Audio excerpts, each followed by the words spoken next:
Hello everyone and welcome back to another video from Crazy Gamer.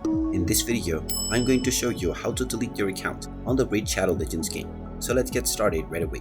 First of all, open up the Raid Shadow Legends game on your device and complete the basic tutorial levels if you are playing the game for the first time. After you have completed these levels, you will gain access to the main menu from which you can delete your account if you wish.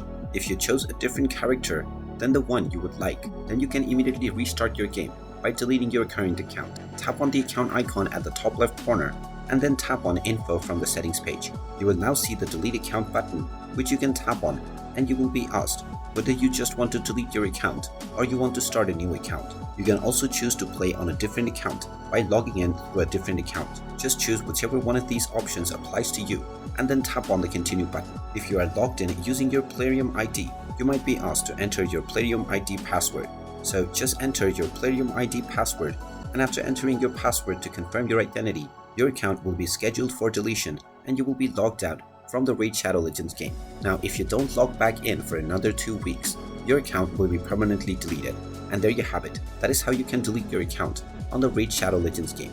If you find this video helpful, make sure you hit that like button and subscribe to our channel if you haven't done so already. Also ring that notification bell to never miss another update from us. Thank you for watching and I will see you again in the next video.